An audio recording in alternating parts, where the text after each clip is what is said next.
for those few subscribers who have followed Retrograde for a while now, you're probably aware that we're into a little bit of everything motorized, primarily vintage motorcycles and boats. Lately, the focus has been more aimed at old boats and outboards, not only because that's what we've been working on and more interested in, but also because we feel this topic is one of the few areas on YouTube which hasn't been completely oversaturated. In reality, there really aren't that many decent or mainstream channels making content in this segment at all. Probably because there hasn't yet been much interest in it. Now, while there have been some promising signs of growing interest in antique boats and motors, such as a handful of high-value sales results of restored runabouts and bring-a-trailer that aren't the Chris-Craft types, which have always been fairly sought after, success of bespoke vintage boat builds from guys like Fosco, I think that's how you say that, out of Nashville, Tennessee, the vintage boat scene hasn't quite received the interest that the cars and motorcycles have. Take the 1960s to 1990s motorcycle segment, for instance.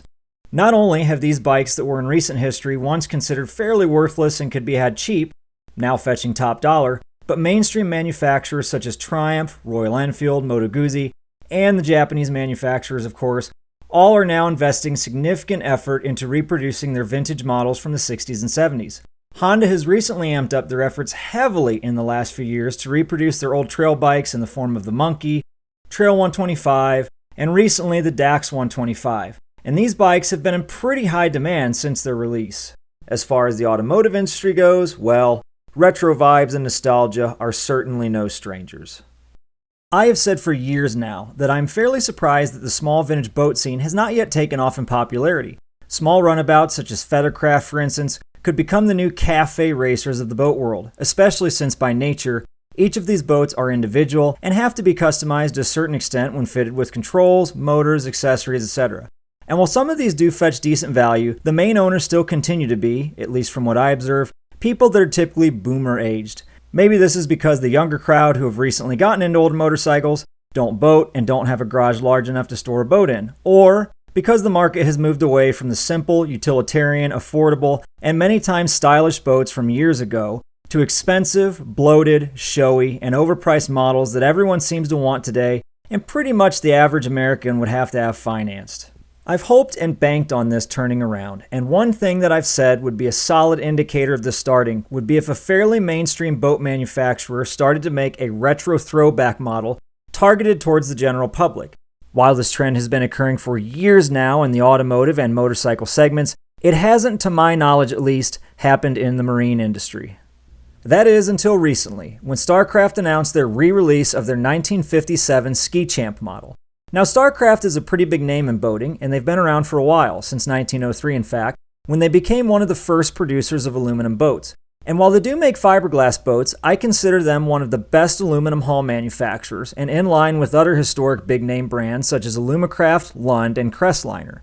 And while Crestliner and Lund are now owned by Brunswick Boat Group, and Alumacraft is currently poised to be dumped by Bombardier Recreational Products, or BRP, Starcraft is still family-owned and headquartered in Newcastle, Indiana. So of any boat manufacturer to go way out on a limb and bring back a beautifully constructed tribute to the glory days of American manufactured marine products, it's not a surprise that these guys were the ones to do it. Now, Starcraft started making the Ski Champ in 1957, and the brochure does show it configured with fins. Oddly enough, though, a brief search online only produced one photo of a 57 Ski Champ with fins. Most 57s I found photos of showed the Ski Champ without them. In 1958, it appears that the fins were removed from the Ski Champ model at the same time that the similarly sized, more flashy, and more expensive Jetstar was released. In addition to having fins, the Jetstar was a foot longer at 15 foot, was overall larger with additional horsepower and weight capacity over the Ski Champ, and had several more flashy features standard, including mahogany trim, upholstered seats, step pads, wraparound windshield, and several others, all of which are reflected on the new model. Well, maybe except the horsepower rating. Let's get to that in a minute. So even though, in my opinion, the Jetstar is really the original, Starcraft likely chose the Ski Champ badge for a few reasons. Number one, while Jetstar was a very marketable name during the space age years, the Ski Champ badge is more sellable in the current market. 2. 1957, for whatever reason, is the year that resonates with many classic vehicle enthusiasts. Well, it's not really for whatever reason, it's due to the styling of the 57 Chevrolet Bel Air, which is considered the best year among car nuts due to several sought-after cosmetic attributes, including those large tail fins. You know, the ones that boat companies also took notice of and started putting on their models during that brief period of time as well. Not only was the Ski Champ apparently available with fins, but it was also made in 1957 and the Jetstar wasn't. So now that we've determined that the Jetstar is the real original design inspiration to this new model, and well, Retrograde owns one, let's see how this new boat stacks up and go over what we think about it. First off, it's a dead ringer to the old model in terms of size and styling, from the colors to the wood trim and seats, internal step pads, classic Starcraft emblems, and even the upholstery. And yeah, of course, the fins. Can't ignore those. The windshield is classic styled, even down to the chrome and rubber trim. The wheel isn't bad, and the bottom also appears to be lined with a functional composite material for traction and paint protection, which is nice. The trailer is color matched and is fitted with some really cool moon hubcaps, and also appears to come with a breakaway tongue? Yeah, let's hope that's all standard. Only cooler thing would be if they made it a tilt trailer. Now, Starcraft doesn't specify much at all about this boat yet, including the length, but I'm guessing that it's either a 14 or 16 foot, based on the speculation that it's also likely built off their SF series hull. For a pleasure purpose runabout, this is a pretty bold move by Starcraft, as most of the new boats that size are sold as cheaper utility type boats commonly used for fishing. For anything else, most people opt towards a larger fiberglass boat. So what about the power plant? Yeah, clearly this boat isn't going to be as cool with an ugly, quiet, boring 4-stroke engine on it. Compare that to our 1958 Fat 50 Johnson Super Seahorse with its gigantic aluminum hood, unmatched beauty, and its smoky and mean-sounding 4-cylinder 2-stroke song. The 25 horsepower, plasticky, bulbous, silent 4-stroke is going to lose hands down. You could have guessed our stance with that one. If this boat is made from the SF hull, the specified horsepower rating is 30 horsepower. Which is good in a way, I guess, showing that the boat isn't massively underpowered. However, that's 10 horsepower under the 57 Ski Champ and 20 horsepower under the 58 Jetstar limits. Now, as much as I'd like to rag on newer 4-stroke weight, I'm not winning on that one here. The Mercury 25 has a dry weight of 132 pounds versus 215 pounds for our electric Super Seahorse model. Now, in all fairness, Fat 50s are excessive in everything from fuel consumption to pollution to weight. Maybe not a good comparison. A 60 horsepower Mercury Mark 75, for instance, would have come in at 178 pounds, and a Johnson 35 horse electric start would have weighed in at just under 130. So yeah, I digress. Be curious to see what the new top speed is and how it pulls. Either way, Starcraft is obviously going to use what motor's currently out there. Custom making a retro style hood for the motor would be too cost prohibitive, and they at least did color match the engine, which is pretty cool. I'm also glad that they went with the Mercury engine on this one, and I found at least one photo displaying a keycase for decal on the side. That's kind of hokey like the stupid Willys logos on newer Jeeps, but I kind of actually appreciated the reference in this case. And for the first several years, yeah, admittedly, the newer Merc will win out in terms of ease of everyday use to the average idiot, fuel consumption, and parts availability. So let's get on to the reception of this thing. As expected, a lot of the old-timers who have been into antique boats for years are most certainly going to scoff at the $16,995 price tag that Starcraft marked on the new model, not including freight, prep, battery, or prop. Yeah. But this price does include the 25 horsepower ELPT Mercury engine, which would cost north of $5,000 alone. Restore a vintage boat to this level of detail and see what that adds up to. And I'm talking to this level of detail, not just slapping a quick polish, old motor, and a couple wood pieces on a bench-seated 1950s fishing boat. Price a full and proper restoration on a 25 to 50 horsepower 1950s era engine and see what that runs with paint included. I can promise it's not cheap. Also, let's run some inflation numbers and see what we come up with. So in 1958, a Jetstar would have cost $750 and a Ski Champ would have run $585. Now let's add on the cost of a 1957 Johnson Golden Javelin, which at the time was priced at $625 suggested retail, and the cost of a teeny OB40 trailer, $249 retail. This brings the total original price range to between $1,459 and $1,624. Running those numbers through the Bureau of Labor Statistics calculator gives an adjusted new price ranging between $16,208 and $18,041. Yeah, that's in line with what Starcraft's MSRP on the new Ski Champ is. While outside the scope of this video, I wonder how larger comparable boats at the time stacked to their modern counterparts of today. Maybe comparing a Century Resorter to a modern ski boat?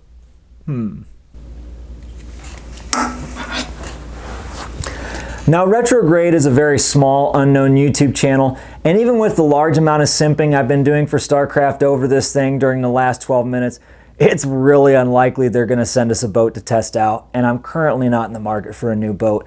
It would be very cool to pit old versus new in person, but we'd have to have a new boat, and we'd have to actually finish our old one. We'll see if we can make it to a boat show next year and check the Ski Champ out. In all sincerity though, there's really not a lot of mediocre about this thing. It's a very cool design, and I think it has a solid chance to make some waves and create some fresh interest in the classic boat community that, from what I've seen so far, could really use it. As I alluded to earlier in this video, interest in old boats and outboard motors is pretty stagnant, and from what I've seen, seems to be concentrated to ages 60 and up. A lot of the experience and tribal knowledge on owning, operating, and maintaining these simple, functional, and yet in many cases beautiful vessels and the works of art that power them are dying off. It's going to take a renewed interest in antique runabouts and motors to keep the hobby alive. Then maybe, just maybe, future generations can see these things on the water years from now and still be able to find the parts and resources to keep them floating and running. Not only could newly produced retro throwback boats like the Ski Champ indicate a turnaround in this trend, but they can also provide exposure to the joys of classic boating, where it's not about how many people can fit on it, or how fast it is, or how smooth and unaffected by the water it is, or how big of a wake it can throw. There's just something pure about riding in a smaller classic style runabout that makes the operator feel more connected to the water than in most larger modern designs. I also have to believe that simple, moderately priced, well-made, tastefully designed watercrafts that can fit in the average-sized garage, ride a few family or friends, and be pulled with a small passenger truck or car will again have a worthy market segment in the marine industry. And wouldn't it be so cool if we saw more stuff like this at the boat ramp and out in the water, and less of the monster trucks and party barges, for instance? That's one of the few things anymore that I certainly wouldn't complain about. And on that note, this is where the positivity and sucking up comes to an end. So back to that could have or would have portion of our title. Yeah, let's explain that. So one benefit about taking months to make a YouTube video is that you constantly get to edit it for new developments that unfold on the topic you're making the video on. Well, after starting work on this video about a week or so after the Ski Champ was announced last year, it was later discovered that limited run on this boat really did mean limited, as in only 200 of them at all produced. And we're releasing about 200 models, so this is a one-time run. Yeah. Given all the excitement and hype that I've placed on this new boat being a game changer and potentially ushering in a new era of retro throwback design boats and a renewed interest for vintage watercraft, this low production number is fairly discouraging. So why did Starcraft go to the trouble at all? Well, some sites, such as woodyboater.com, surmise that this is basically a good marketing move by Starcraft to gain brand recognition and show their family heritage. So instead of getting a new model that Starcraft will continue to sell, we basically get a one-time marketing ploy and a limited edition boat that a retired baby boomer crowd can collect like trading cards and either proudly display as a conversation piece in their garage or while putting around their private reservoir. To that note, if Starcraft hasn't already, they should really install a factory number plaque, the X out of 200 in gold, front and center on the dash. Those guys will love it. In terms of the larger picture, yep, kind of sucks. Now, in the same mydealers.ca YouTube video where he confirms the one-time only 200 production number, Starcraft Boats employee Matthew Koprosh does say, quote, "Maybe in the future you'll be seeing more of the history of the Starcraft and Smokercraft boat brand being released in the upcoming years." Unquote. So, maybe there is hope, and maybe Koprosh is alluding to either more of the Ski Champ or additional limited run models. Or is Starcraft using this haul as a sniff test to maybe make something a little more mass-produced, widely appealing, but still retrograde in the future? I guess only time will answer that question. But in the meantime, let us know what you think. And of course, like and subscribe.